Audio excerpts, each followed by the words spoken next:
মাঠে ঘাটে মঞ্চে সোশ্যাল মিডিয়ায় কারা দিচ্ছে এই গালাগালি?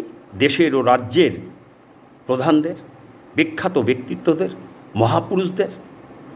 কারা ফেসবুক জুড়ে এই অশ্রাব্য অশ্লীল খিস্তি গালাগালির ঝড় তুলছে, তুফান তুলছে? বাংলার বস্তির ছেলেমেয়েরা, বাংলার গরিব দরিদ্রের কষাঘাতে জর্জরিত প্রান্তিক জনগোষ্ঠী, যাদের হ্যান্ড টু মাউথ কন্ডিশন, তারা গালাগালি দিচ্ছে বাংলার মনীষী, বাংলার মহাপুরুষ, বাংলা ও দেশের রাজনৈতিক ব্যক্তিত্বদের, সরকারের প্রধানদের। তারা চেনে এদের, তারা নাম শুনেছে এদের, যারা জন্মেই মরে যাচ্ছে খিদের জ্বালায়, অপুষ্টিতে, রোগে জর্জরিত হয়ে মারা যাচ্ছে প্রতিদিন প্রতিনিয়ত। তাদেরও হাতে মোবাইল আছে। কোথা থেকে পায় তারা মোবাইল? তাদেরও মোবাইল কেনার রোজগার আছে, তারাও ফেসবুক করে, তারাও বিলাসিতা করার সময় পায়।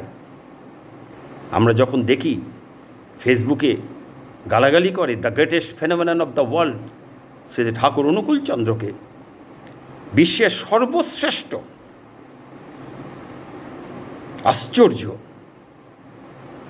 সর্বশ্রেষ্ঠ বিস্ময় যে ঠাকুর অনুকূল চন্দ্র, তাকে যখন ফেসবুকে গালাগালি করা হয়, কারা করে? তাকে অকথ্য কুকথ্য, তাকে যখন খিস্তিকে ওর করা হয়, কলঙ্ক লেপন করা হয়, কলঙ্কিত করা হয়, বাংলার বুকে কারা করে? বাঙালি না অবাঙালি?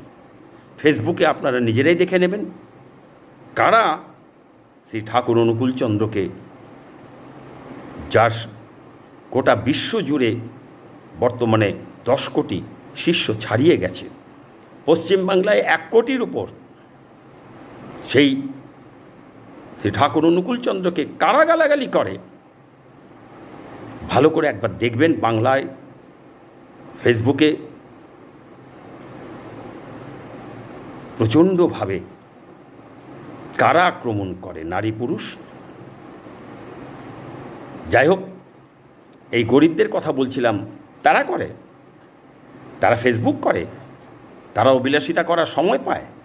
কি জানি, আমি অজ্ঞ, আমি চারক্ষর, হয়তোবা তাদের রোজগার আছে, তারা ফেসবুক করে কিংবা বিলাসিতা করার সময় পায়, আমি জানি না, হয়তো